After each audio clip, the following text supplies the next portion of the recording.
नमस्कार दोस्तों, स्वागत है आपका लर्निफाई के यूट्यूब चैनल में। यह है अपनी इंडियन पॉलिटी की सीरीज जिसमें आज हम देखने वाले हैं अपनी संसद जो चल रही थी उस संसद चैप्टर का लेक्चर 9th है ना। ये 9वां लेक्चर है अपना संसद सीरीज का, है ना। इसमें हम देखेंगे भारतीय संसद में विधायी प्रक्रियाएं जो है वो किस प्रकार से अपनाई जाती है, जिसमें हम देखेंगे कि साधारण जो बिल है वो कैसे पास होता है, जो धन विधेयक है वो धन विधेयक जो है वो कैसे पास होता है, वित्त विधेयक कैसे पास होता है, संयुक्त अधिवेशन क्या होता है, संयुक्त बैठक जो होती है संसद की, इन सब चीज़ों के बारे में इसमें हम जानकारी हासिल करने वाले हैं। तो चलिए शुरू कर लेते हैं आज का लेक्चर। इससे पहले वाले लेक्चर में हमने 8 लेक्चर में जो है और बहुत सारी चीज़ों के बारे में, महत्वपूर्ण चीज़ों के बारे में जानकारी हासिल करी थी।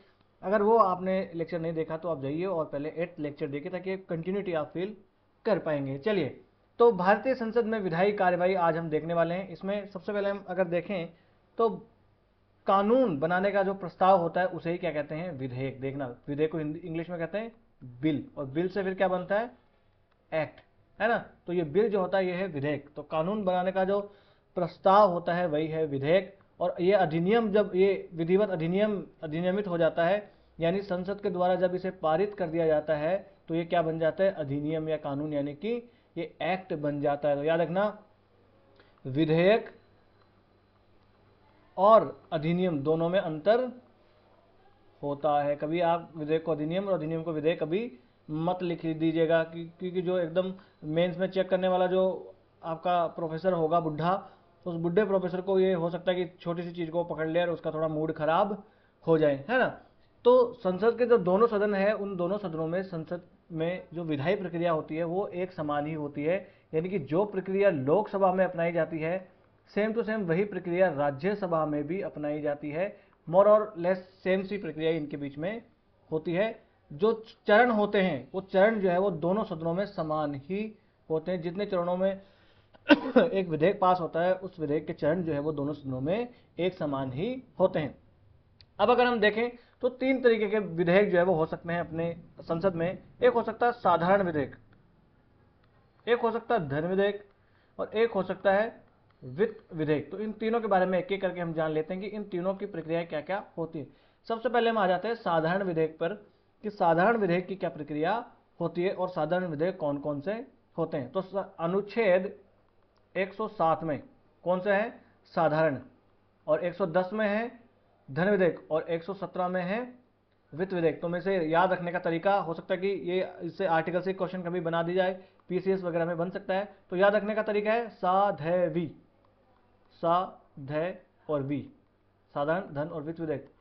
7, 10 और 17, यानी 107, 110 और 117। हालांकि जो है 110 जो है वो याद रह जाता है बच्चों को, बाकी के भूल जाते हैं। तो याद रखना, साध्वी कहते हैं ना, साध्वी है ये, तो साधु है, साध्वी है, वैसे साध्वी, साधारण, धन और वित्त विधेयक, और 7, 10, 17, ऐसे याद रखने का तरीका है। तो साधारण विधेयक होते कौन से हैं, वो वाले विधेयक जो वित्तीय विषयों के अलावा और किसी मामले से संबंधित होते हैं, यानी जिनमें वित्त से संबंधित कोई मामला ना हो, वो होते हैं साधारण विधेयक, है ना। ये जो साधारण विधेयक है, इस विधेयक को पास होने के लिए कौन कौन से चरणों से गुजरना पड़ता है वो नीचे हम देख लेते हैं। 5 चरण मुख्यतया होते हैं, उन चरणों से होकर उसे गुजरना पड़ता है। और अगर आपको तैयारी करनी है यूपीएससी की तो आपको एक स्मार्ट स्टडी की आवश्यकता होगी, और उसके लिए लर्निफाई जो है आपके साथ में खड़ा है आपकी पूरी जर्नी में। तो आप लर्निफाई से जुड़ें, है ना। और आपको कोई डाउट है तो आप अवश्य हमसे सलाह ले सकते हैं। अगला आ जाते हैं कि कौन कौन से चलो चरण होते हैं। तो पहला चरण जो होता है उसमें होता है पहला वाचन। क्या होता है, पहला वाचन या प्रथम वाचन जो होता है ये होता है पहला चरण। इसमें क्या होता है कि विधेयक जो है यानी बिल जो है उसको प्रस्तुत किया जाता है, इंट्रोड्यूस किया जाता है, पूरा स्थापन, पूरा स्थापन इसका किया जाता है, इंट्रोड्यूस किया जाता है, और भारत की जो गजट है यानी जो राजपत्र है उसमें प्रकाशित कर दिया जाता है इस पहले वाचन में, है ना। और इसमें इस पहले वाचन में साधारण, हम कहें कि इसमें डिस्कशन होती है। परंतु जब दूसरा वाचन आता है उस दूसरा वाचन ही सबसे महत्वपूर्ण चरण होता है। इस दूसरे वाचन में सामान्य जांच ही नहीं होती बल्कि विस्तृत जांच की जाती है। और विस्तृत जांच कौन करती है, संसदीय समितियां करती है। कौन करती है, संसदीय समितियां जो है वो विस्तृत जांच करती है, जिनमें अगर हम देखें तो प्रवर समिति हो सकती है यानी सिलेक्ट कमेटी, सेलेक्ट कमेटी नाम सुना होगा आपने, है ना। तो जो प्रवर समिति हो सकती है वो, या विभागीय समितियां हो सकती है, या जेपीसी भी हो सकती है, यानी ज्वाइंट पार्लियामेंट्री कमेटी भी हो सकती है, जो दोनों सदनों में लोकसभा प्लस राज्यसभा में मिलकर बनती है। कौन सी? JPC, joint parliamentary committee.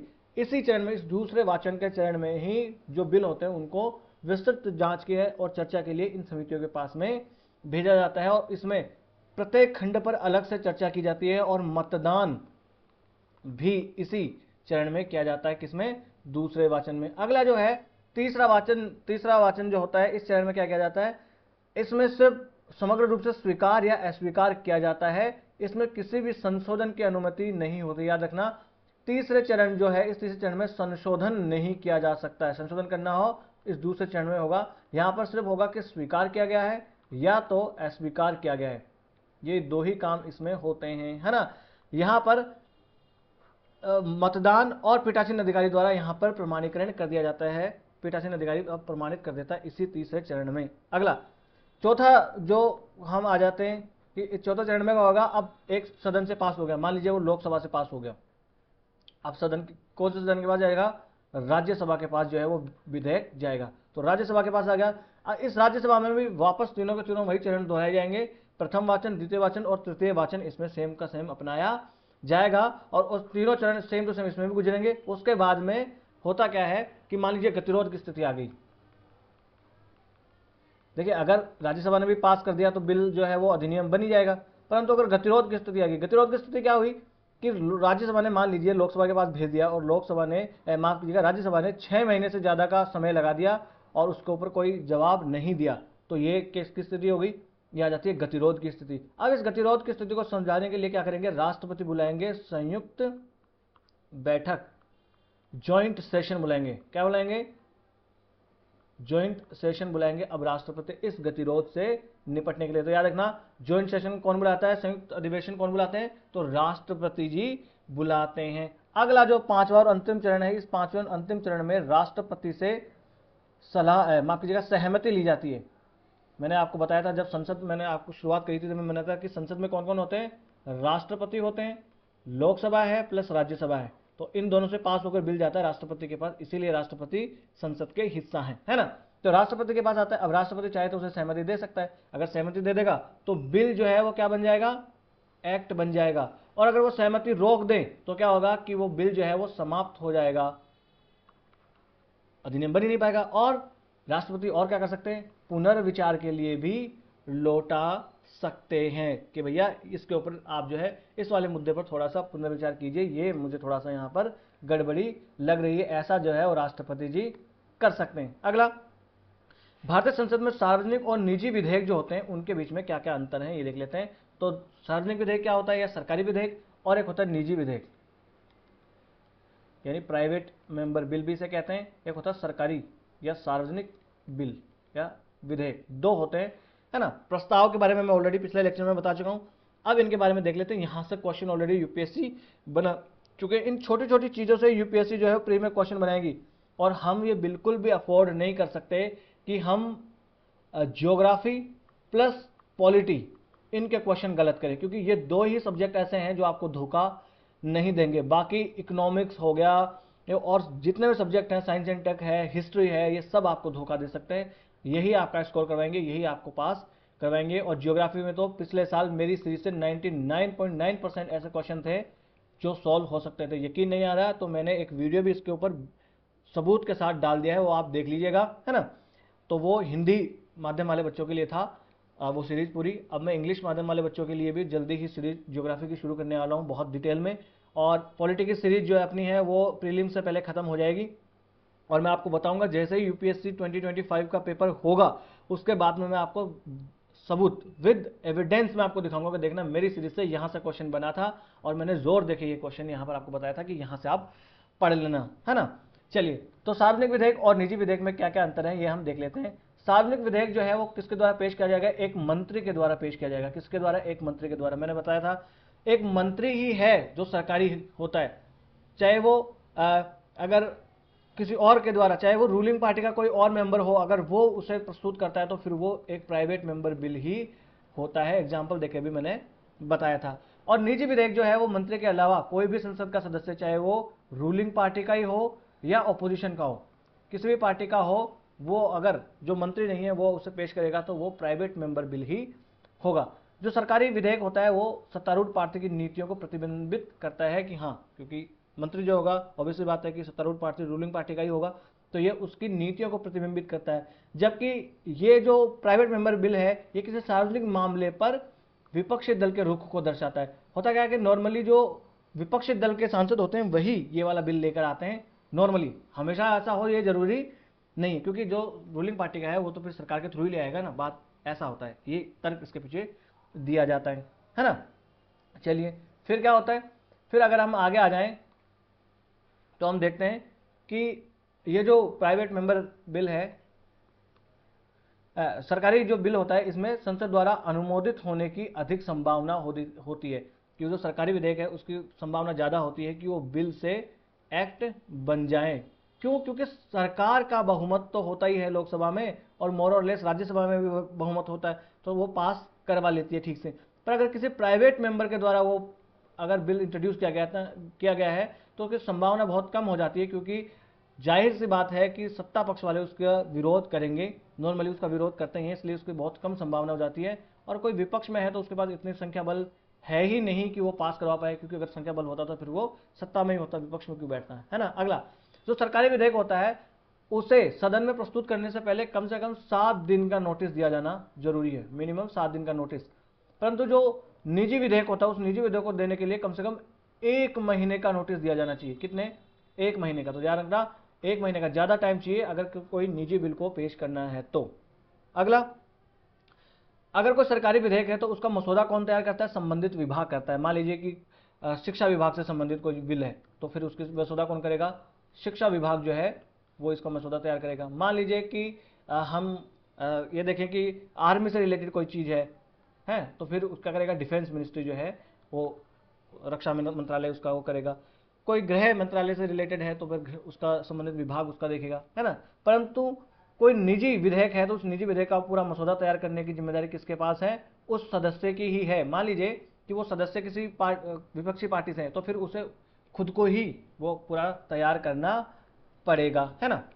चलिए, अगर ये जो सरकारी विधेयक है, इस सरकारी विधेयक को अगर अस्वीकार कर दिया जाए, है ना, तो ये होगा कि अब संसदीय विश्वास जो है वो नहीं रहा है सरकार में। ये दिखाता है, परिणामस्वरूप हो सकता है कि सरकार को इस्तीफा भी देना पड़ जाए, क्योंकि आप एक बिल पास नहीं करवा रहे हो, आप करवा पा रहे हो साधारण विधेयक नहीं पास करवा पा रहे हो, इसका मतलब है कि आपके पास वो संख्या बल नहीं है। परंतु अगर ये बिल अस्वीकृत हो जाता है निजी विधेयक तो इसमें ऐसा कोई भी प्रभाव सरकार के ऊपर नहीं पड़ता है।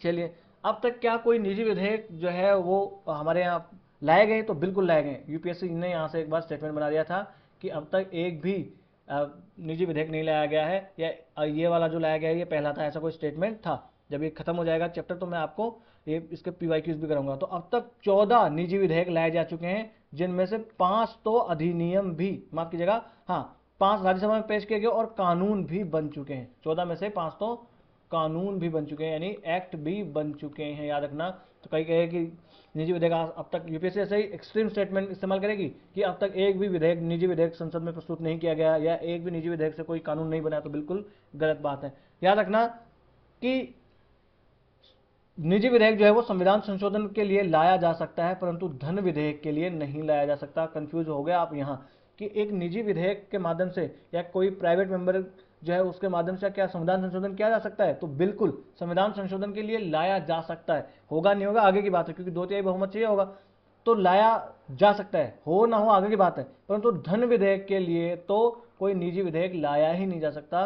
धन विधेयक के लिए सिर्फ और सिर्फ सरकारी विधेयक ही होना चाहिए। देखना, इन चीज़ों से ही यूपीएससी क्वेश्चन पूछती है, और अगर 2025 में यहाँ से क्वेश्चन बने तो कोई आश्चर्य की बात नहीं होगी। तो ध्यान से ये पढ़ लेना। और अगर आपको फ्री में स्टडी मटेरियल चाहिए पढ़ने का, जिसमें काम की बात ज़्यादा और बकवास कम हो, तो आप ज्वाइन करिए लर्निफाई अनलॉकिंग नॉलेज के नाम से, टेलीग्राम पे अपना चैनल है ना, डिस्क्रिप्शन बॉक्स में लिंक भी उसकी दी हुई है। अगला आ जाता है धन विधेयक। कौन सा आ जाएगा? धन विधेयक। अब तक हमने कौन सा देखा? साधारण विधेयक। साधारण विधेयक जो है उसका अनुच्छेद कितना है? 107। और धन विधेयक का मैंने कितना बताया था? 110। साध है वी, याद रखना। 110 में संसद में धन विधेयक की परिभाषा बताई गई है और उसका दायरा बताया गया कि उस दायरे में यानी इसका स्कोप क्या है, उसमें क्या क्या आते हैं। तो धन विधेयक क्या होता है? धन विधेयक वो वाले विधेयक होते हैं जो कराधान से और सार्वजनिक व्यय से संबंधित होते हैं, है ना। कराधान यानी टैक्सेशन और सार्वजनिक कर पब्लिक वे, पब्लिक हम करें कि एक्सपेंडिचर जो है उससे रिलेटेड हों, ऐसे जो वित्तीय मामले होते हैं उनसे संबंधित होते हैं धन विधेयक। और धन विधेयक से कौन से आर्टिकल से संबंधित है? तो 110 जो है वो धन विधेयक से संबंधित है। ये वाला 110 जो आर्टिकल बहुत बार पूछा गया है पीसीएस वगैरह में, तो ये आपको याद रख लेना है यहाँ से ध्यान से, है ना। क्या कहा गया इस धन विधेयक वाले आर्टिकल 110 में? इसमें कहा गया कि किसी भी विधेयक को धन विधेयक माना जाएगा यदि यदि यदि यदि यदि उसमें केवल निम्नलिखित या सभी बातें उसमें हो। ये वाली बातें कौन सी बातें? ये वाली। यहां से एक बार प्री में क्वेश्चन बन गया था कि धन विधेयक कौन सा होगा, और नीचे फिर ये कुछ ये जो कंडीशन ऐसे दे रखी थी, तो उनमें से आपको पहचानना था, और बहुत सारे बच्चे उसको गलत करके आए थे, है ना। चलिए, तो कौन सा? अगर किसी कर का अधिरोपण करना हो, यानी कोई टैक्स लगाना हो, किसी टैक्स में छूट देनी हो, है ना, या किसी टैक्स का उन्मूलन यानी खत्म कर देना हो, या किसी टैक्स में परिवर्तन करना हो, या उसका रेगुलेशन करना हो। विनियमन मतलब रेगुलेशन करना हो, तो ये सारे के सारे इससे संबंधित कोई बिल होगा तो वो कौन सा आएगा? वो धन विधेयक होगा, मनी बिल होगा। अगला, केंद्र सरकार द्वारा कोई धन उधार लेने से संबंधित कोई मामला हो तो वो बिल भी कौन सा होगा? वो भी मनी बिल ही होगा, यानी धन विधेयक ही होगा कि सरकार, केंद्र सरकार को उधार लेने की बात करती है। अगला, भारत की जो संचित निधि होती है आर्टिकल 366 में दिया गया है, तो संचित निधि या भारत की आकस्मिकता निधि जो है उसकी अभिरक्षा से संबंधित या ऐसी निधि में, यानी संचित निधि में हो या आकस्मिकता निधि हो, इनके बारे में भी आगे लेक्चर में जानेंगे, आगे आने वाले लेक्चर्स में। तो ये जो निधियां हैं इनके बारे में भी अगर हो, जैसे इसमें 267 में, माफ कीजिए 266 है, 366 नहीं, इसमें 267 में दे रखा आकस्मिकता निधि के बारे में, है ना। होते क्या है कि कोई आकस्मिक ऐसा कोई काम हो जाए, उसके लिए कोई ऐसा आपदा आ जाए, उसके लिए ये निधि बनाई जाती है। राष्ट्रपति जो है इसको, राष्ट्रपति के अंदर में होते हैं, वित्त सचिव इसे देखते हैं। लो जी, ये भी मैंने आपको यहीं बता दिया है। तो इनसे संबंधित, चाहे संचित निधि से, कंसोलिडेटेड फंड से, या तो जो आकस्मिकता निधि है कंटीजेंट फंड, इससे संबंधित कोई धन का निकालना हो, या इसकी रक्षा से संबंधित कोई मामला हो, या उसमें भुगतान करना हो, या इससे धन निकालना हो, तो ये सारे के सारे धन विधेयक होंगे। समझ में आ गया आपको बात? चलिए अगला, भारत की संचित निधि है, उस संचित निधि से अगर धन का विनियोजन करना हो तो वो भी धन विधेयक होगा, यानी अगर उससे धन निकालना हो संचित निधि से तभी वो धन विधेयक होगा। अगला, भारत की संचित निधि पर जो भारित व्यय है उसकी घोषणा, किसी व्यय की राशि में वृद्धि हो जाए, तब वह सारे के सारे मामले किसमें आएंगे? वो भी इससे संबंधित होंगे। संचित निधि से रिलेटेड कोई भी, देखिए संचित निधि से दो तरह के टैक्स होते हैं, एक होता है भारित, संचित निधि पर भारित व्यय, एक होता है संचित निधि से किया गया व्यय।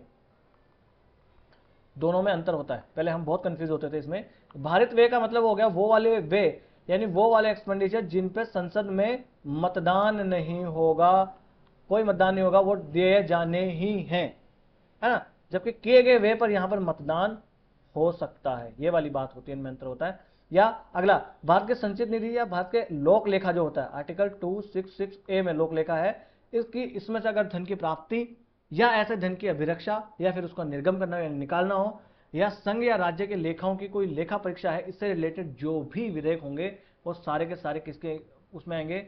धन विधेयक के अंडर में आएंगे। यूपीएससी ने ऑलरेडी यहां से स्टेटमेंट बना दिया, और कोई ताज्जुब नहीं होगा कि यूपीएससी यहां से फिर से स्टेटमेंट बना दे, है ना।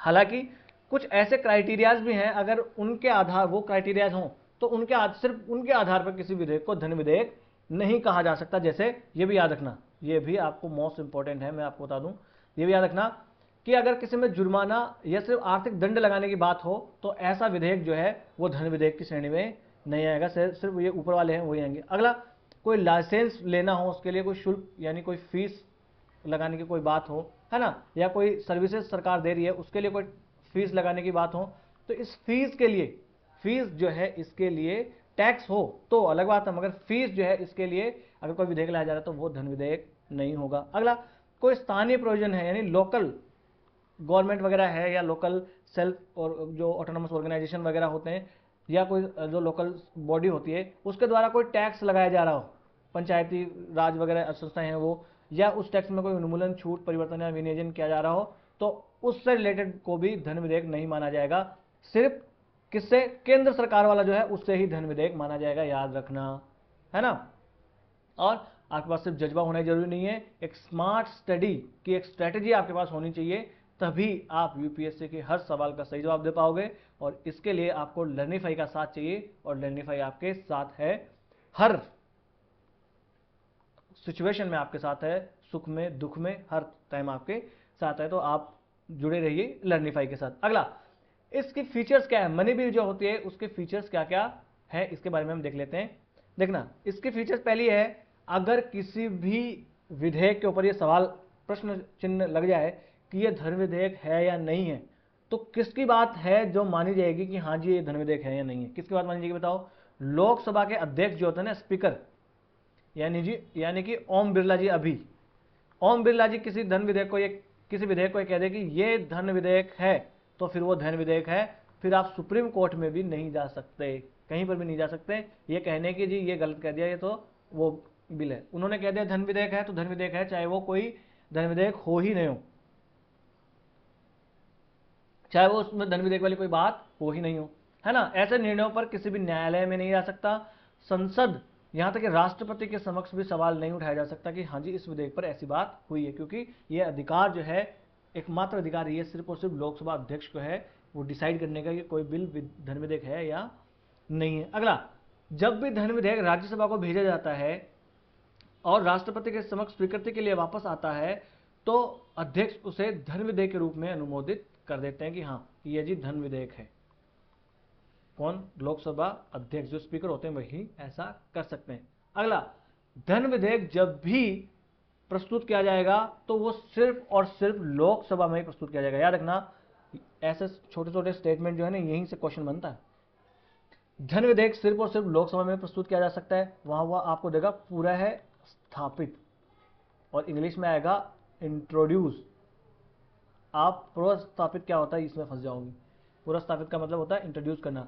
तो धन विधेयक सिर्फ लोकसभा में ही पूरा स्थापित किया जा सकता है, और वो भी राष्ट्रपति की पूर्वानुमति के बाद ही, राष्ट्रपति से पहले पूर्वानुमति लेंगे, उसके बाद ही वो सिर्फ लोकसभा में प्रस्तुत किया जा सकता है ना। और धन विधेयक जो है वो सिर्फ और सिर्फ सरकारी विधेयक ही हो सकता है। सरकारी मतलब इसे किसी मंत्री के द्वारा ही पेश किया जा सकता है, कोई प्राइवेट मेंबर जो है ना, जो मंत्री नहीं है, वो विधेयक को प्रस्तुत नहीं कर सकता, है ना। अगला, राज्यसभा को किसी भी धन विधेयक को अस्वीकार करने या संशोधित करने का कोई अधिकार नहीं है, केवल सिफारिश कर सकती है। इस स्टेटमेंट से यूपीएससी ऑलरेडी क्वेश्चन बना चुकी है कि धन विधेयक के मामले में राज्यसभा न तो अस्वीकार कर सकती है, ना ही संशोधन कर सकती है, सिर्फ और सिर्फ सिफारिश कर सकती है। और कितने दिन तक रोक सकती है धन विधेयक को, देखो अगर साधारण विधेयक है तो उसे 6 महीने तक रोक सकती है, पर अगर कोई धन विधेयक हुआ तो उसे मात्र 14 दिन के लिए ही राज्यसभा रोक सकती है। इससे ज्यादा के लिए राज्यसभा उसको अपने पास रोक नहीं सकती, फिर वो लोकसभा को भेजना ही पड़ेगा, चाहे आप वो कोई भी सिफारिशें करे या कोई सिफारिशें नहीं करे, सिफारिश या बिना सिफारिश के उससे 14 दिन में वापस भेजना ही पड़ेगा। और अगर राज्यसभा ने 14 दिन के भीतर भीतर भेज दिया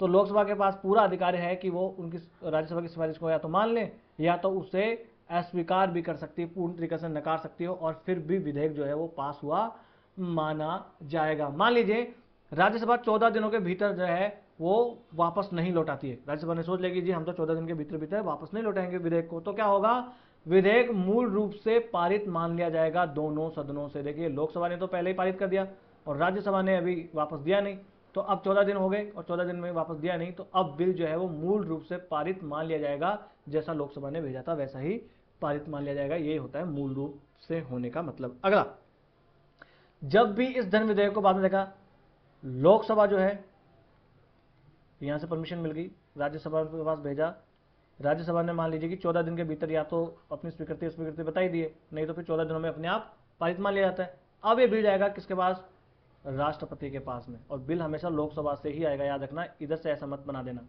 ऐसा नहीं होगा। राष्ट्रपति जी के पास बिल चला गया, अब राष्ट्रपति जी क्या करेंगे, राष्ट्रपति जी इसे या तो स्वीकार कर सकते हैं, बिल्कुल, अगला, या अस्वीकार भी कर सकते हैं। क्या कर सकते हैं, अस्वीकार भी कर सकते हैं, परंतु याद रखना इसे पुनर्विचार के लिए नहीं लौटा सकते हैं। याद रखना, पुनर्विचार के लिए नहीं लौटा सकते हैं। तो धन विधेयक को भी राष्ट्रपति स्वीकार कर सकते हैं और अस्वीकार भी कर सकते हैं, परंतु याद रखना सिर्फ और सिर्फ पुनर्विचार के लिए नहीं लौटा सकते हैं, है ना। क्योंकि ऐसा माना जाता है कि राष्ट्रपति जी है वो उस धन विधेयक को उसी टाइम पे अपनी स्वीकृति दे देते हैं जब उनसे पूर्वानुमति ली जाती है, क्योंकि धन विधेयक है तो राष्ट्रपति की पूर्वानुमति के बाद में ही तो उसे इंट्रोड्यूस किया जाएगा, तो तभी वो स्वीकृति दे देते हैं, ऐसा माना जाता है। अगला, वित्त विधेयक जो है वो क्या होता है, हमने देख लिया साधारण, कौन सा अनुच्छेद 107, हमने देख लिया धन विधेयक, कौन सा अनुच्छेद 110, अब कौन सा आएगा वित्त विधेयक, कौन सा 117, है ना। यहां पर आ जाओ, वित्त विधेयक के कुछ प्रकार भी होते हैं। देखना, वित्त विधेयक वो वाले विधेयक होंगे जो किसी वित्तीय मामलों से संबंधित होंगे, लेकिन वो धन विधेयक से अलग होंगे। यानी 110 को छोड़कर और दूसरे वाले होंगे ना, वो समझ रहे हैं आप बात।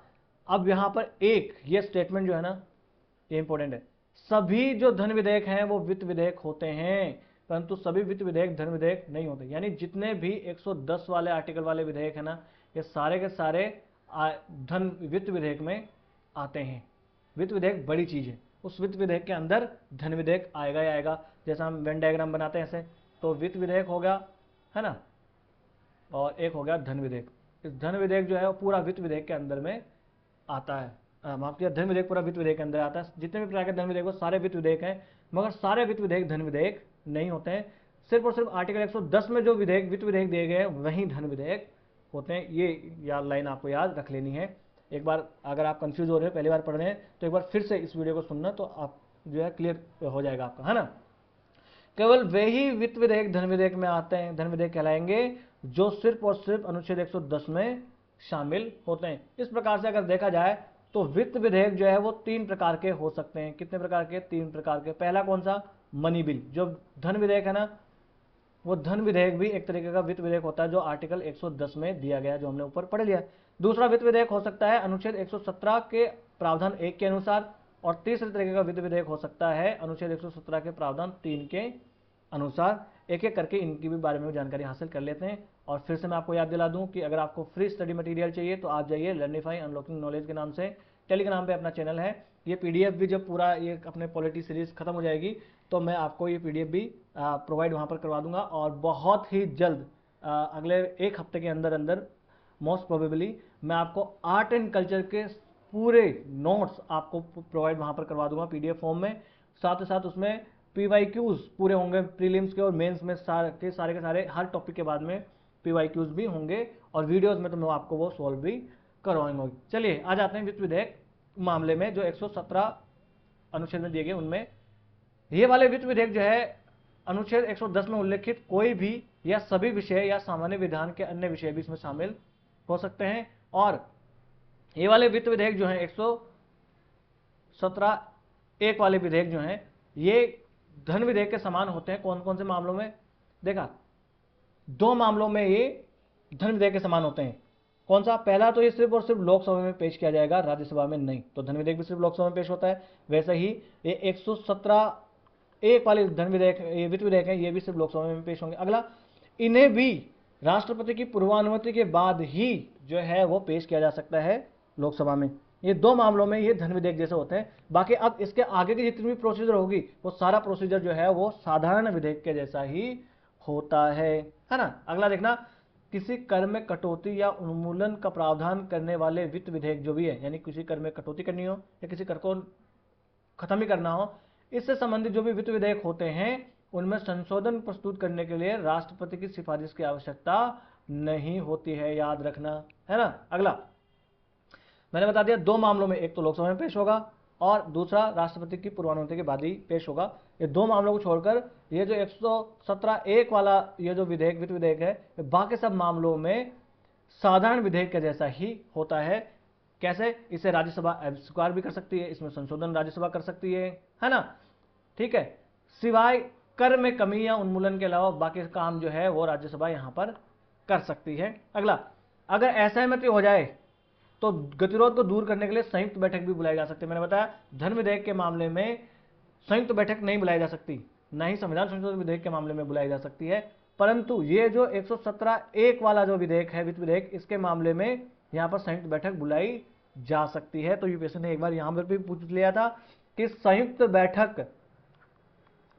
बैठक नहीं बुलाई जा सकती, ऐसा एक क्वेश्चन था, नहीं बुलाई जा सकती है। नीचे दिया था ए संविधान संशोधन विधेयक, ऑप्शन बी धन विधेयक, ऑप्शन सी वित्त विधेयक और ऑप्शन डी यहां पर दे रखा था साधारण विधेयक।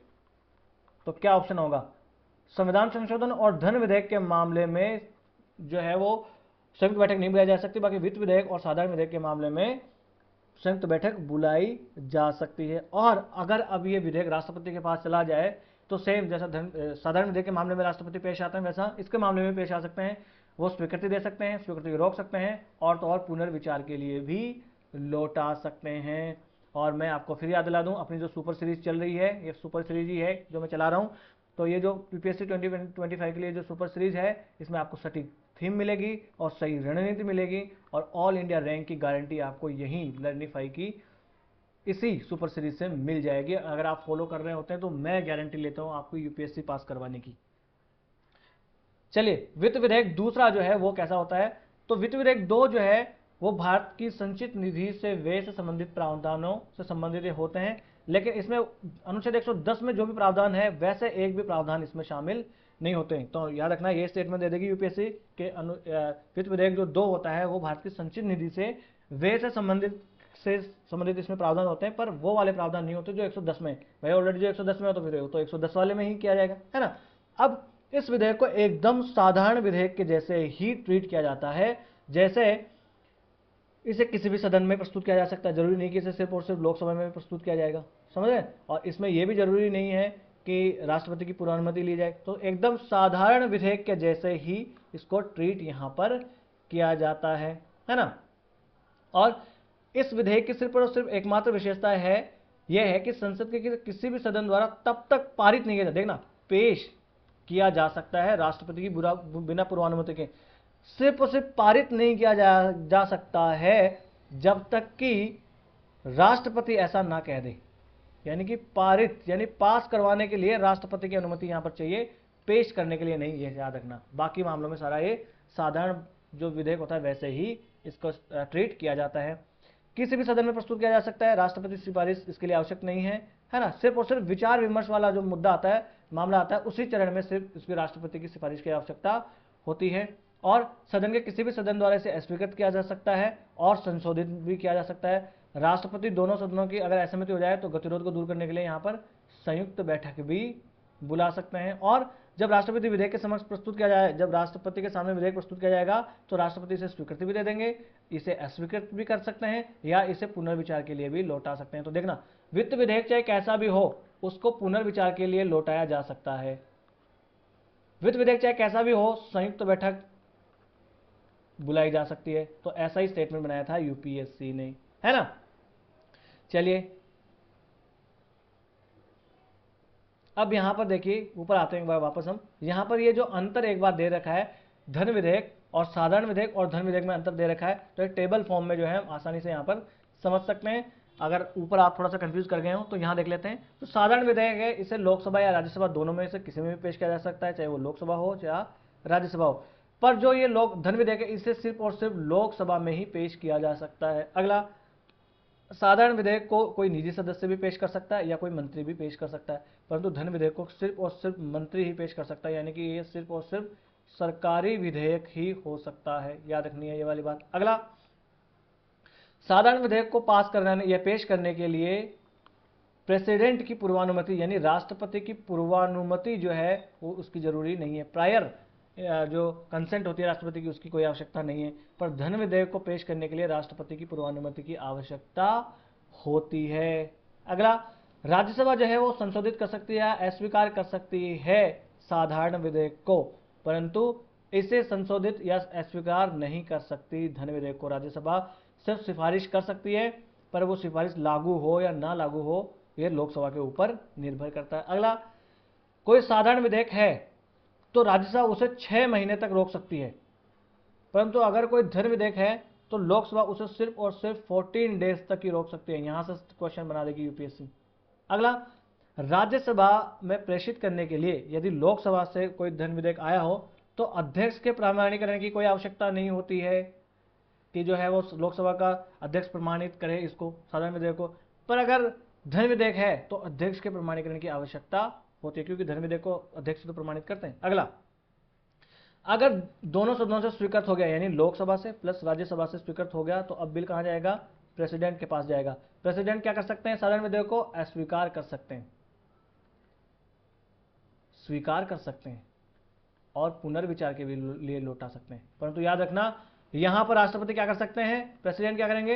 अस्वीकार कर सकते हैं, स्वीकार भी कर सकते हैं, परंतु यहां पर पुनर्विचार के लिए नहीं लौटा सकते हैं। यह अंतर होता है। इन्हीं छोटे छोटे अंतरों से क्वेश्चन बनता है और हो सकता है यूपीएससी मेंस में, प्री में जो है, माफ कीजिएगा, मेंस में जो है पॉलिटी में यूपीएससी सिंपलेस्ट क्वेश्चन भी पूछती है। तो ऐसा ही यूपीएससी पूछ ले आपको कि साधारण और धन विधेयक के बीच अंतर बताइए, तो आपको ऐसे अंतर पूरे बताने। अगला, अगर साधारण विधेयक लोकसभा से पारित ना हो तो हो सकता है कि सरकार को इस्तीफा भी देना पड़ जाए, क्योंकि साधारण विधेयक को पास करवाने के लिए क्या है? सिंपल मेजोरिटी चाहिए। सिंपल मेजोरिटी मतलब तभी होगी जब सरकार के पास वो है और तभी वो सरकार बनी रह सकती है। अगर सरकार के पास सिंपल मेजोरिटी भी नहीं है, इसका मतलब सरकार के पास बहुमत नहीं है, तो अब उसे हो सकता है कि इस्तीफा भी देना पड़ जाए अगर किसी मंत्री के द्वारा पेश किया गया हो। किसी साधारण विधेयक तो हो सकता है ना, किसी प्राइवेट मेंबर भी तो उसे पेश कर सकता है, परंतु अगर मंत्री द्वारा पेश किया गया हो तभी हो सकता है कि रूलिंग पार्टी वाले ने ही किसी ने पेश कराया हो और वो मंत्री नहीं है तो इस्तीफा नहीं देना पड़ेगा। बट अगर कोई मंत्री है तभी इस्तीफा देना पड़ेगा। जैसे समझिए, एग्जाम्पल समझिए, राहुल गांधी जी है, अगर उन्होंने कोई मान लीजिए कि बिल यहां पर रखा और वो पास नहीं हो पाया, तो अब इस्तीफा देने की सरकार की जरूरत नहीं है। रवि किशन जी बीजेपी से, रूलिंग पार्टी से, अगर वो कोई बिल लाते हैं और वो पास नहीं होता है तो सरकार को इस्तीफा देने की कोई आवश्यकता नहीं पड़ेगी। पर मंत्री जी अगर ले जाए, मान लीजिए राजनाथ सिंह जी कोई एक बिल लेके आए और वो बिल जो है वो यहां पर पास नहीं हुआ, अब हो सकता है कि सरकार को इस्तीफा देना पड़ जाए। क्यों? क्योंकि सरकार के पास बहुमत नहीं है, अब सरकार के पास लोकसभा का विश्वास नहीं रह गया। यही चीज दिखाता। अगला, अगर धन विधेयक लोकसभा में पास ना हो तो समझना पड़ेगा कि अब तो सरकार को इस्तीफा देना ही पड़ेगा। क्यों? क्योंकि सरकार मतलब कोई मंत्री ही तो सिर्फ पेश कर सकता है, यहां पर तो किसी प्राइवेट मेंबर का सवाल ही प्रेग्नेंट नहीं होता है ना। अगला, राष्ट्रपति द्वारा साधारण विधेयक को अस्वीकार किया जा सकता है, अनुमोदित या पुनर्विचार के लिए लौटाया जा सकता है, पर यहां पर पुनर्विचार के लिए वापस नहीं किया जा सकता। ये इतने सारे अंतर आपको याद रख लेने हैं, है ना। फिर मैं आपको एक बार याद दिला दूं कि अगर आपको फ्री स्टडी मटेरियल चाहिए तो आप जाइए लर्निफाई अनलॉकिंग नॉलेज के नाम से टेलीग्राम पे अपना चैनल है, यहां से आप स्कैन भी कर सकते हैं और डिस्क्रिप्शन बॉक्स में लिंक भी दिया हुआ है, ताकि आपको फ्री में देखना। आप नेट पर जाओगे, इधर उधर देखोगे तो बकवास बहुत ज़्यादा होगी, काम की चीज़ें आपको वहाँ पर कम मिलेगी, पर अपने यहाँ पर बकवास कम है, काम की बातें ज़्यादा है ना। तो आपको भी यही करना है। अगला, अगर हम देखें मनी बिल्स के संबंधित हमारे संविधान, अपनी जो पार्लियामेंट है, इसमें कुछ इश्यूज हैं, क्या मुद्दे क्या हैं, ऐसा क्वेश्चन यूपीएससी बना सकते हैं। तो मुद्दे में अगर हम देखें तो जो अनुच्छेद 110(1) है, इसमें क्या दिया गया है कि लोकसभा अध्यक्ष को ही यहां पर प्रमाणित करने का अधिकार है कि वो धन विधेयक है या नहीं है। ये कौन प्रमाणित करेगा? सिर्फ और सिर्फ लोकसभा अध्यक्ष इसे प्रमाणित कर सकते हैं, है ना। उनके निर्णय पर किसी भी तरीके से प्रश्न चिन्ह नहीं लगाया जा सकता, जुडिशियल रिव्यू भी नहीं किया जा सकता। और आप तो जानते ही हैं कि जुडिशियल रिव्यू तो मूलभूत ढांचे का हिस्सा है। 24 अप्रैल 1973 केशवानंद भारती केस, याद आ रहा होगा आपको, भूल बिसरी आते हैं, यहां पर आया था मूलभूत ढांचा, बेसिक स्ट्रक्चर। तो बेसिक स्ट्रक्चर का पार्ट है जुडिशियल रिव्यू, फिर भी कोई जुडिशियल रिव्यू नहीं हो सकता। अध्यक्ष ने जो कह दिया वही रामबाण है, वो आप कहिएगा वही लोहे की लकीर या लक्ष्मण रेखा बन जाती है। और क्या यहां पर आलोचना का मुद्दा है, इश्यू क्या है? एक है धन विधेयक के संबंध में जो राज्यसभा की शक्तियां है ना, वो बहुत ही सीमित है और उसकी भूमिका भी बहुत सीमित है। ये भी एक थोड़ा सा आलोचना का मुद्दा है, या इसे एक मुद्दा हम यहाँ पर मानते हैं, है ना। बहुत सीमित हो जाती है, इससे स्पीकर जो है बहुत शक्तिशाली बन जाता है, क्योंकि स्पीकर ही तो ये निर्धारित करता है कि कौन सा धन विधेयक है और कौन सा धन विधेयक नहीं है। इसलिए स्पीकर के पास बहुत ज़्यादा पावर आ जाती है और किसी एक आदमी के पास इतनी ज़्यादा शक्तियाँ एक लोकतंत्र में नहीं होनी चाहिए जिसके ऊपर कोई न्यायिक समीक्षा भी नहीं की जा सकती, है ना। न्यायिक जांच से उन्मुक्ति जो है वो सरकार को प्रभावी रूप से राज्यसभा की संवैधानिक जांच से बचने का मौका दे देती है ना। यानी कि यहाँ पर देखें जुडिशियल रिव्यू उसका नहीं किया जा सकता। तो जो सरकार होती है, नॉर्मली क्या होता है कि रूलिंग पार्टी से ही अध्यक्ष को बनाया जाता है, तो वो अपनी पार्टी, अब ब्रिटेन के जैसे तो है नहीं कि अध्यक्ष जो बन जाते हैं वो अपनी पार्टी की सदस्यता से इस्तीफा दे देंगे, तो अपने यहाँ देते नहीं है। तो आप देखेंगे लोकसभा में, राज्यसभा में कि जो इनके चेयरमैन और जो स्पीकर होते हैं वो ज़्यादातर आपको रूलिंग पार्टी के फेवर में आपको नजर आएंगे बहुत सारे मुद्दों पर, अगर आप थोड़ा सा निष्पक्ष होकर देखेंगे तो। क्यों? क्योंकि वो उस अलाइनमेंट इनका उस पार्टी से होता है, क्योंकि उस पार्टी ने उनको इतना बड़ा मौका दिया है। तो एक होता है ना रेसिप्रोसिटी, हर आदमी के अंदर होती है कि हाँ किसी ने मुझे कुछ दिया तो मैं भी कुछ उसे दूं, ऐसा। तो ये तो फिर राज्यसभा की संवैधानिकता से बचा देती है। भाई राज्यसभा अब किसी विधेयक के ऊपर चर्चा, माफ कीजिएगा, उसके ऊपर कोई संशोधन ही नहीं कर सकती है, उसको ठीक से वो उसकी जांच पड़ताल ही नहीं कर सकती है, तो इसका मतलब तो उसकी संवैधानिकता से बचना होगा। मान लीजिए जो स्पीकर है, स्पीकर किसी और विधेयक कोई ऐसा कह दे कि ये धन विधेयक, यानी कोई साधारण विधेयक हो या कोई वित्त विधेयक हो और उसे वो कह दे कि ये तो धन विधेयक है 110 वाला, तो अब तो राज्यसभा की तो पूरा रोल ही खत्म हो गया, तो राज्यसभा का तो कोई भूमिका ही इसमें नहीं बच गई है ना। ऐसा। अगला, राज्यसभा की निगरानी और जांच को दरकिनार करने के लिए 110 का दुरुपयोग किया जाता है। जैसे अगर हम देखें तो 2017 में वित्त विधेयक यानी जो फाइनेंस एक्ट था, फाइनेंस बिल 2017 था, इसमें क्या किया गया, ये है तो टैक्स से रिलेटेड, पर इसको क्या किया गया, जो न्यायाधिकरण है, ट्राइब्यूनल्स हैं, अब ट्राइब्यूनल जो है वो आने चाहिए साधारण विधेयक के मामले में, या 110 में तो बिल्कुल नहीं आने चाहिए, अगर आए भी तो ये वित्त विधेयक वाले मामले में आने चाहिए, परंतु इनको 110 वाले जैसे बनाकर पेश कर दिया गया और जो है वो स्पीकर ने इनको अनुमति भी दे दी। इसलिए देखें इनके ऊपर बहुत ज़्यादा जो है इनमें कर दिया गया कि जो ट्राइब्यूनल्स होंगे उनमें जो अध्यक्ष नियुक्त किए जाएंगे, इनके सदस्य नियुक्त किए जाएंगे, उनके क्वालिफिकेशन में अंतर कर दिया गया, उनके टर्म्स एंड कंडीशन में वो कर दिया गया कि कितने साल का इनका कार्यकाल होगा। तो इनमें जो है छेड़खानी कर दी गई, और अगर ऐसा हुआ तो वो तो सरकार के पक्ष में इन्होंने छेड़खानी करी है। तो क्या हुआ, राज्यसभा तो गायब हो गई, वो तो दुरुपयोग हुआ ना एक तरीके का। भाई किसी सैलरी आप बढ़ा रहे हो, कम कर रहे हो, या किसी का कार्यकाल बढ़ा रहे हो, घटा रहे हो, है ना, किसी की सेवा की शर्तें कम बढ़ा रहे हो, घटा रहे हो, कुछ परिवर्तन कर रहे हो, तो ये कहाँ से धन विधेयक हो जाता है। परंतु अध्यक्ष ने कह दिया तो भैया फिर वही लोहे की लकीर है, तो ये दुरुपयोग देखने को सामने आता है ना। और यहाँ पर धन विधेयक को ठोस कानून बनाने में उच्च सदन की जो लोकतांत्रिक भूमिका है उसको निष्प्रभावी करने के साधन के रूप में इसका खूब प्रयोग हो रहा है 110 का, है ना।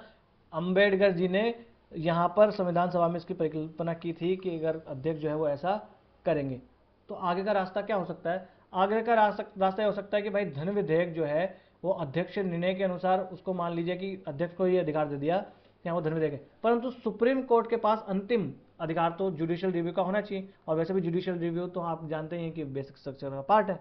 तो अगर उसका जुडिशियल रिव्यू हो सके तो कम से कम हम ये तो डिसाइड हो सके कि हाँ जी यहाँ पर गलत हुआ था, सही बात है, कोर्ट बता तो सकेगा, पर अब तो कोर्ट ऐसा कर ही नहीं सकता। क्यों नहीं कर सकता?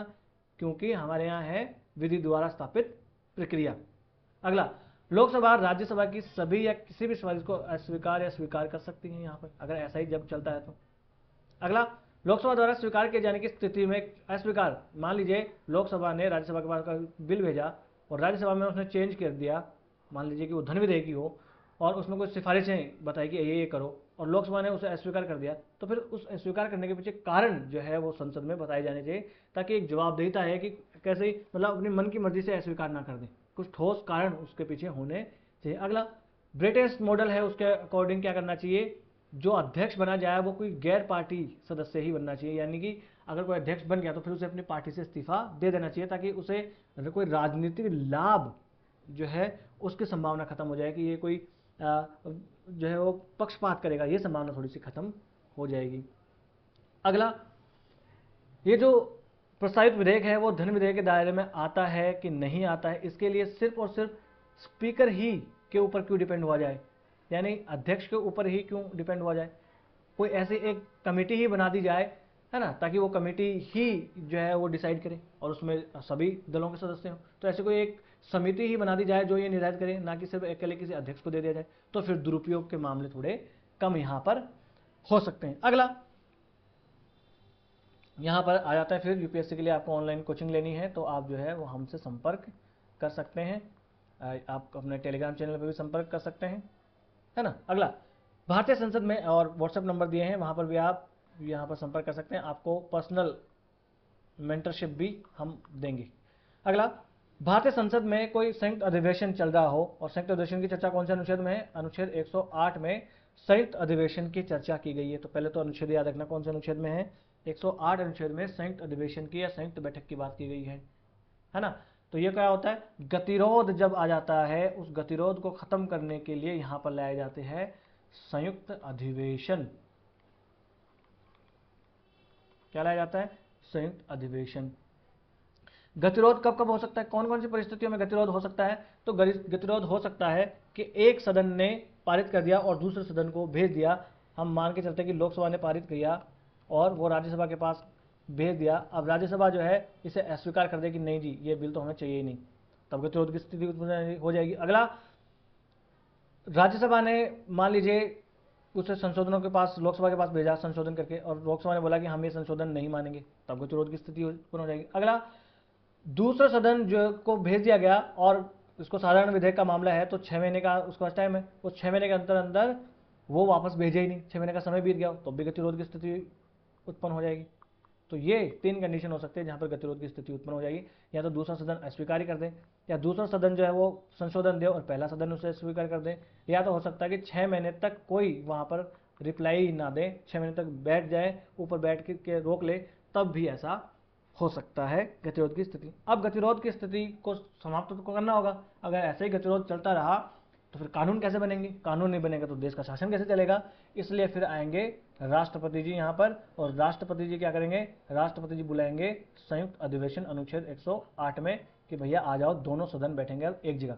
अब तक मान लीजिए कि लोकसभा यहाँ है, राज्यसभा का सदन यहाँ है, अब बोलेंगे कि नहीं जी भैया इधर आ जाओ, लोकसभा प्लस राज्यसभा दोनों आ जाएंगे यहाँ, है ना।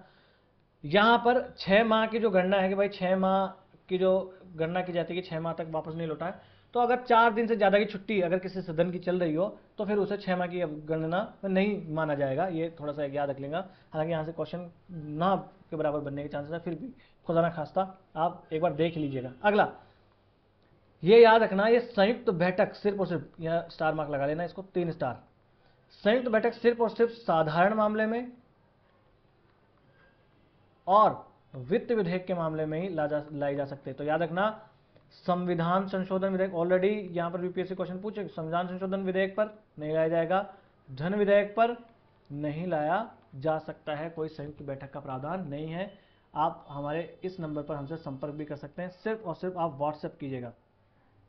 अगर आपको कुछ डाउट है या आपको पर्सनल मेंटरशिप चाहिए, कुछ गाइडेंस चाहिए, तो आप यहाँ से आप जो है वो हमसे संपर्क कर सकते हैं। अगला, संयुक्त बैठक के संबंध में कुछ प्रावधान जो है वो आपको याद रखने हैं। याद ये रखना है कि धन विधेयक जो है वहां पर ये नहीं लागू होगा और संविधान संशोधन जो है वहां पर ये लागू नहीं होगा, अनुच्छेद 368। ये मैंने ऑलरेडी आपको बता दिया। और फिर मैं आपको याद दिला दूं, अगर आपको फ्री स्टडी मटेरियल चाहिए सभी सब्जेक्ट्स का, तो आप जाइए लर्निफाई अनलॉकिंग नॉलेज के नाम से टेलीग्राम पे अपना चैनल है, यहाँ से आप स्कैन कर सकते हैं और डिस्क्रिप्शन बॉक्स में लिंक भी दिया हुआ है। हर सब्जेक्ट का यहाँ पर फ्री में स्टडी मटेरियल मिलेगा विद एमसीक्यूज और पीवाईक्यूज के साथ में। अगला, कोई विवादित विधेयक जो है वो लोकसभा के विघटन के कारण पहले ही निरस्त हो चुका हो, कि वो लोकसभा विघटित हो गई और वो निरस्त हो गया, इसके लिए फिर संयुक्त बैठक नहीं बुलाई जा सकती। कि भाई अब तो लैप्स ही हो गया बिल, तो कौन कौन से भी लैप्स होंगे कौन कौन से नहीं होंगे मैं ऑलरेडी पिछले लेक्चर्स में बता चुका हूँ, है ना, वो देख लीजिएगा, वहां से क्वेश्चन बनते ही बनते हैं। अगला, यहां पर एक कंडीशन हो सकती है कि राष्ट्रपति जी ने पहले ही संयुक्त बैठक बुलाने का सूचना दे दी हो, उसके बाद में चाहे लोकसभा डिसोल्यूशन भी उसका हो गया हो, तब बिल जो है वो निरस्त नहीं होता है। ये वाली बात याद रखिएगा। अगला, जब भी राष्ट्रपति दोनों सदनों की संयुक्त बैठक की कोई अधिसूचना जारी कर देते हैं, उसके बाद में जो इंडिविजुअल सदन होते हैं लोकसभा प्लस राज्यसभा, वो इंडिविजुअली उसके ऊपर अब कोई कार्रवाई नहीं कर सकते। अब फिर तो भाई संसद संयुक्त बैठक की बात हो ही गई है, तो अब तो सारा का सारा काम किसमें होगा? संयुक्त बैठक में ही होगा। अब अलग से आप इस पर काम नहीं कर सकते। अगला और प्रावधान देख लेते हैं। संयुक्त बैठक के लिए पीठासीन जो अधिकारी होता है वो कौन होता है? यहां से इंपॉर्टेंट है, याद रखना, यहां से ऑलरेडी यूपीएससी प्रश्न बना चुकी है। तभी तो मैं इस संसद सीरीज के इतने सारे लेक्चर बना रहा हूं, क्योंकि बहुत इंपॉर्टेंट है और पॉलिटी में सबसे बड़ा चैप्टर यही है संसदीय, और बहुत कंफ्यूजिंग है ये। है ना। इसलिए एक गाइड की आपको जरूरत है, और लर्निफाई से अच्छा गाइड मुझे नहीं लगता कि आपको कोई मिलेगा इस बकवास वाली दुनिया में। आपको बताइए यूट्यूब पे बकवास ज़्यादा और काम की बात कम होती है। अगला देख लेते हैं क्या प्रावधान है। तो लोकसभा अध्यक्ष जो है वो इसकी अध्यक्षता करेंगे। तो जब भी संयुक्त बैठक होगी, ज्वाइंट सेशन जब भी होगा, तो इसकी अध्यक्षता कौन करेंगे?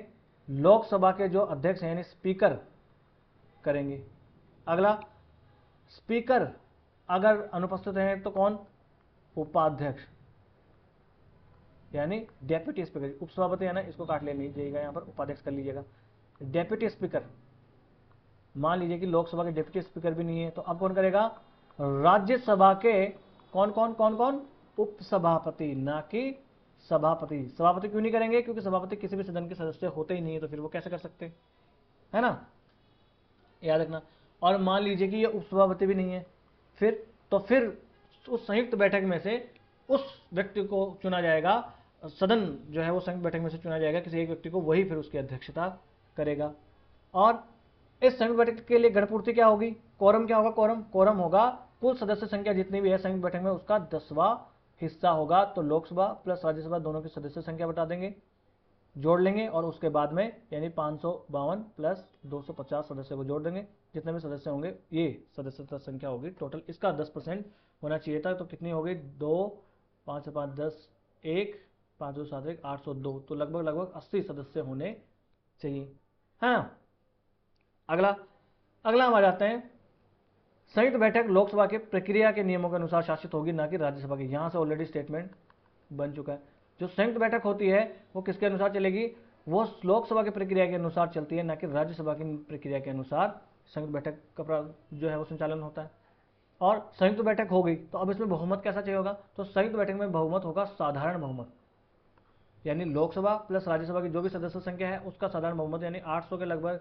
मैंने बताया आपको सदस्य संख्या इसकी हो गई है ना, तो 800 के लगभग, तो मतलब कितना? 401 के आसपास जो है इसकी कुल बहुमत चाहिए होता है, साधारण बहुमत, है ना।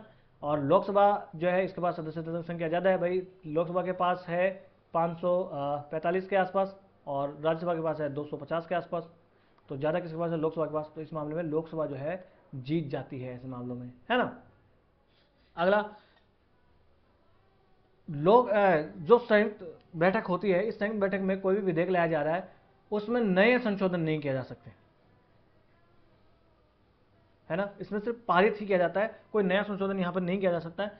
सिर्फ 2 मामलों में यहां पर नए संशोधन किया जा सकते हैं। एक तो वो वाले कारण जिनकी वजह से अंतिम सहमति नहीं बन पाई थी दोनों सदनों के बीच में, अगर ऐसे कोई संशोधन है तो वो वाले संशोधन लाए जा सकते हैं, बाकी के नहीं लाए जा सकते। अगला, जो वो वाले संशोधन जिनके कारण विलंब हुआ, इतना विलंब जो हुआ, वो विलंब उन संशोधन की वजह से हुआ, वही वाले संशोधन सिर्फ इसमें लाए जा सकते हैं, और बाकी कोई नया संशोधन इस बैठक में नहीं लाया जा सकता। फिर मैं आपको याद दिला दूं, सिर्फ आपके पास जज्बा होना ही जरूरी नहीं है, आपके पास एक स्मार्ट स्टडी की एक स्ट्रेटेजी होना जरूरी है, और इसी स्मार्ट स्टडी से आप यूपीएससी के हर सवाल का सही जवाब दोगे, और इसमें लर्निफाई आपके साथ है, 24/7 आपके साथ है। अगला, भारत में संयुक्त संसद की बैठकें क्या अब तक हुई है? तो बिल्कुल हुई है। यूपीएससी ऐसा क्वेश्चन बना देगी स्टेटमेंट कि अब तक एक भी संयुक्त संसद की बैठक नहीं हुई है, जैसा, या ऐसा दे देगी कि अब तक सिर्फ 3 संयुक्त संसद की बैठकें हुई हैं।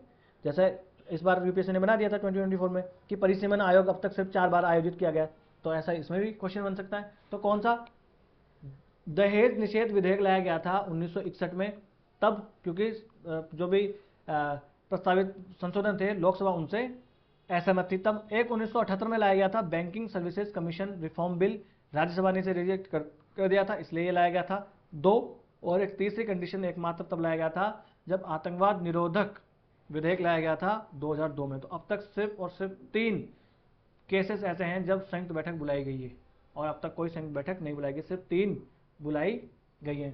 अगला आ जाते हैं आलोचनाओं के ऊपर। उससे पहले मैं बता दूं, फिर आपको एक बार याद दिला दूं, फ्री स्टडी मटेरियल चाहिए तो आप जाइए, लर्निफाई अनलॉकिंग नॉलेज के नाम से टेलीग्राम पे अपना चैनल है, यहाँ से आप स्कैन भी कर सकते हैं, और डिस्क्रिप्शन बॉक्स में लिंक भी दी हुई है। अगला आ जाते हैं कि इस संयुक्त बैठक जो है इसके सामने क्या क्या चुनौतियां हैं और इसकी क्या क्या आलोचनाएं हैं।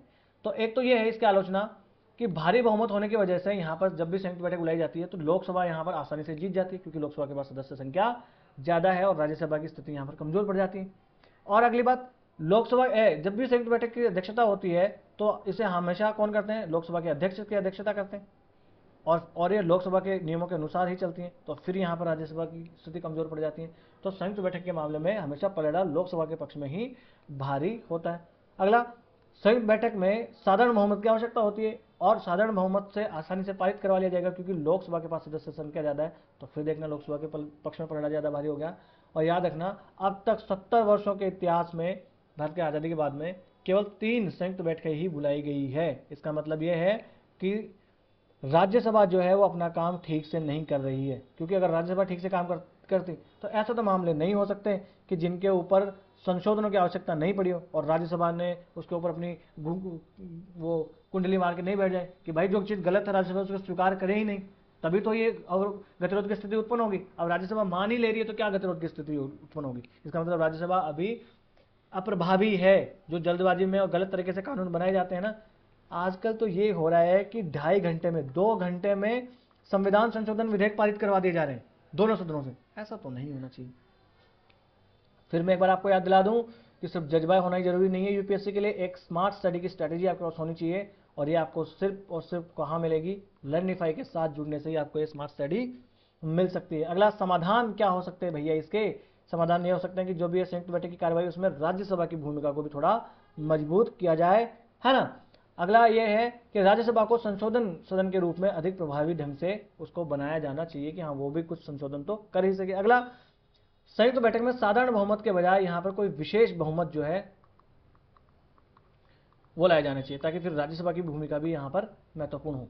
अगला, कोई पहलू को सुलझाने के लिए स्वतंत्र और निष्पक्ष दृष्टिकोण अपनाने के लिए जो वक्ता है उनके अलावा पीठासीन अधिकारियों की संभावना और व्यवहार्यताओं की भी खोज यहां पर की जानी चाहिए। और ये जो संयुक्त बैठक है उसमें 3D पर ध्यान देना चाहिए। 3D मतलब आपका संवाद पे, डिस्कशन पे और डिसेंट पे, असहमति, इसके ऊपर ज़्यादा ध्यान देना चाहिए, ताकि लोकतंत्र का ताना बाना मजबूत हो सकता है। तो आज का लेक्चर हम यहीं समाप्त कर लेते हैं। बाकी बजट कैसे पास होता है और कौन कौन से इसमें फिर प्रस्ताव लाए जाते हैं, नीति प्रस्ताव, कटौती प्रस्ताव होता है, कौन कौन से प्रस्ताव आते हैं, आम बजट क्या होता है, रेल बजट क्या होता है, कब कभी अलग हुए, है ना, ये सब चीज़ें हम अगले लेक्चर में देखेंगे। आज का लेक्चर हम कर लेते हैं यहीं समाप्त। इस लेक्चर की अगर आपको पीडीएफ चाहिए तो आप जाइए लर्निफाई अनलॉकिंग नॉलेज के नाम से टेलीग्राम पे अपना चैनल है, यहाँ से आप स्कैन कर सकते हैं और डिस्क्रिप्शन बॉक्स में लिंक भी दिया हुआ है। वीडियो अगर आपको अच्छा लगा हो तो लाइक कर दीजिए और चैनल को सब्सक्राइब कर लीजिए।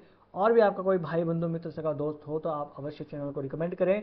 और कोई आपको सलाह लेनी हो या कोई सलाह देनी हो किसी भी सब्जेक्ट के संबंध में तो आप अवश्य जो है कमेंट बॉक्स में लिखें, और बड़े ही लोकतांत्रिक ढंग से हम अपने छोटे से परिवार को आगे बढ़ाएंगे। नमस्ते, धन्यवाद।